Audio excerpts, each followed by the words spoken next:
What's going on, everybody? Welcome back to the Cosmic Wonder. I'm Warren Thompson, and what better way to end 2022 and start off 2023 than by talking about the best moments from Marvel Studios in 2022. Now, there have been mixed feelings about Phase 4 as a whole. However, despite your feelings, whatever you think, you can't deny that there's been some amazing moments from Phase 4 in 2022. And these moments are actually coming from you all, the fans. I asked you all on Twitter and Instagram which moments were your favorite from 2022. You answered, and I've gathered the most popular responses and put them in this video. Also, if you're not following us on Instagram and Twitter, please do so. So I just want to start this off by saying that a lot of people mentioned Spider-Man No Way Home, which technically came out in 2021. However, it was still in theaters in 2022. So of course, we shall count it.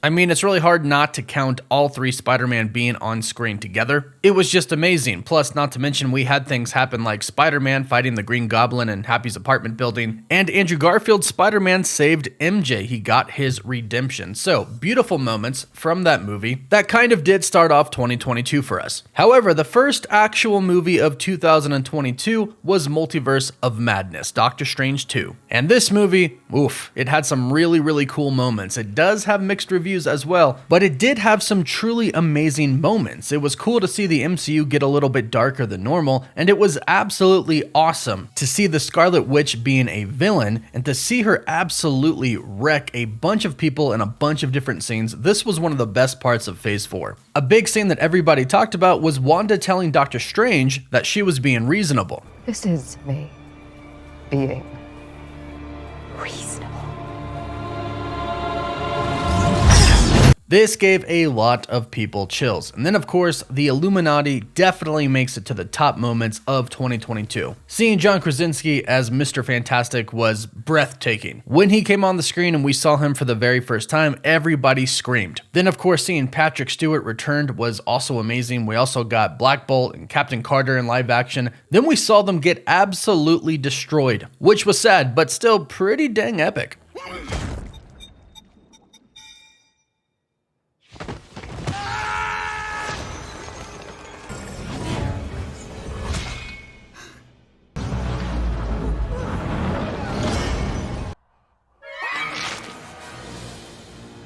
Now, another thing that everybody seemed to talk about was dream walking. It was really cool to see the Scarlet Witch do this. However, it was really cool to see Doctor Strange go into the dead Strange's body. And I didn't hear about this scene, but personally for me, I think we got one of the best Marvel quotes of all time from this film, where Doctor Strange tells Christine Palmer, "I love you in every universe." There were a lot of great moments, so let us know what your favorite moment was from Multiverse of Madness in the comments down below. Now, Thor: Love and Thunder. Wow, another movie that has very mixed reviews. I thought it was pretty epic though, and let's talk about what fans enjoyed about it. I heard a lot about Christian Bale, and he was pretty dang good as a villain. He was a little weird, but the character was supposed to be that way, and Christian Bale played it pretty perfectly. Now, people talked a lot about the opening scene, specifically where Thor did the splits to stop two of those vehicles from hitting him. And of course, it's just truly awesome to see Thor fighting with the Guardians of the Galaxy alongside of them. So pretty much the whole opening scene with Thor and the Guardians of the Galaxy before they part ways was pretty dang epic. Then we got Jane as the mighty Thor. This really was cool to see. I love Natalie Portman, but I really love the way that she used Mjolnir, the broken Mjolnir, how it would shatter into pieces, those pieces would hit people and then come back together. That was awesome. That also leads us to the scene as why she could wield Mjolnir. Thor making Mjolnir promise to always protect her. That was a pretty cool way of Jane Foster being worthy enough to lift up Mjolnir. And speaking of Mjolnir, it was really cool to see the love triangle between Mjolnir, Stormbreaker, and Thor. I personally love that comedy, and it's good to hear that a lot of people loved it as well. What you up to, bro? Go to daddy. Come on. Hey, there you are. Hey. I was just calling you. Now, perhaps one of the coolest things that we got from Phase 4 was Eternity showing up in Thor Love and Thunder. This to me was actually one of the coolest scenes in the entirety of the MCU, to see a cosmic entity, and I personally love the way that they showed him. And I'm really looking forward to seeing more cosmic entities in the MCU. And then we move on to Black Panther: Wakanda Forever. This one was very heavy. It may not have been a perfect movie, however, there were some very hard-hitting scenes, very impactful scenes. Starting, of course, with T'Challa's funeral. Simply watching everybody mourn him, and I mean everybody, not just the characters, but the actors who were playing the characters as well, and the people who were watching as well who loved T'Challa and Chadwick. It was pretty emotional, and it was very heavy. However, at the same time, it was truly great to see T'Challa and Chadwick, of course, honored. And of course, we have to talk about Shuri becoming the Black Panther. Her entrance was pretty dang cool the first time she suited up as the Black Panther, and it was a really big moment of the MCU. Now, Namor, or Namor as they say in the movie, and Talocon were just fantastic, simply amazing. Tenoch Huerta was perfect as Namor, an excellent performance by him. And I think what I saw the most for a great scene in 2022 was Namor attacking Wakanda and killing Queen Ramonda. You are queen now.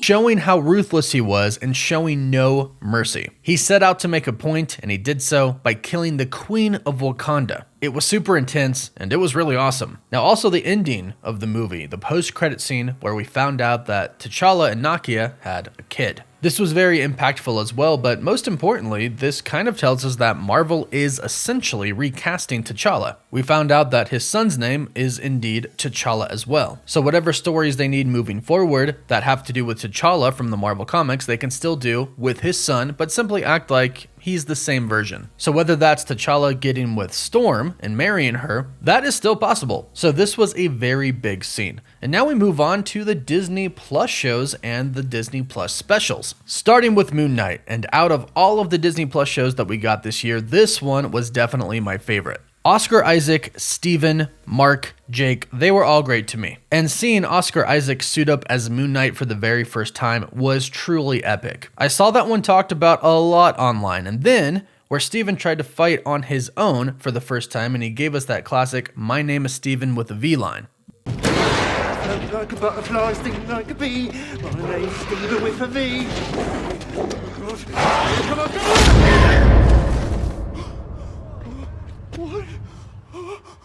What? I did it! You got planted!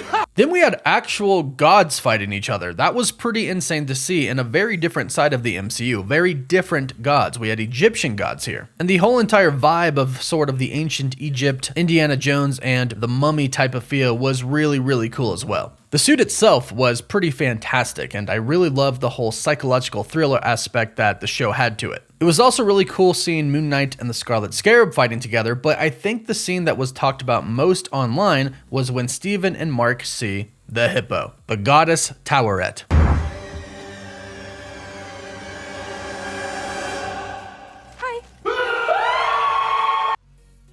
And that was probably the best scene of Moon Knight. Now, Werewolf by Night, the Disney Plus special. This was unexpectedly awesome. I don't typically like things in this genre, but this was really good. And the whole thing was insanely good, just the entire thing. From Man-Thing melting heads and crushing people, to Jack Russell actually turning into Werewolf by Night and Elsa being absolutely terrified in the cell. Then from there, the violence was actually really awesome. Werewolf by Night killing everybody, and then the ending of Jack and Man-Thing simply sitting there together having a meal. I definitely think this was one of the best things to come from 2022. Along with the Guardians holiday special, this was just wholesome and was really funny. And it had a lot of great scenes, from us finding out that the Guardians bought Nowhere from the Collector, then Mantis and Drax going to Earth, the two of them getting drunk together, the two of them kidnapping Kevin Bacon, Drax getting his little Christmas guy. These were all very wholesome and funny scenes. Also, Nebula got Bucky's arm for Rocket. Rocket finally got Bucky's arm. And then, of course, to top it all off, Star-Lord has found out that Mantis is his sister, which was awesome. Now, moving on to Miss Marvel. Didn't get a ton about Miss Marvel, actually. Not a lot in the comments of my post. However, the scenes that were talked about were all pretty much the same. A lot of people had said that one of the best parts was in the very final episode when Miss Marvel said, "Embiggen," and we pretty much saw the true powers of Miss Marvel in that scene. But of course, from Miss Marvel, we did get one of the biggest moments in MCU history, the name drop of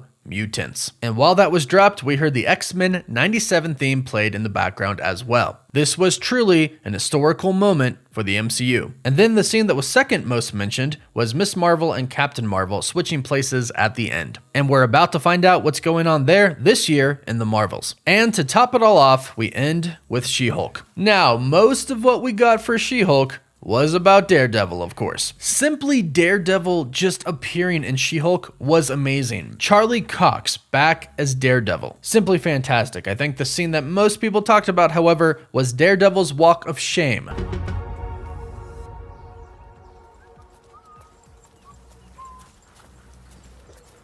Morning. And that is truly a great scene. Then the scene where he has to explain to She-Hulk who he is, where he says, "I'm Daredevil." Like a superhero? Like the Gold Devil? I'm Daredevil.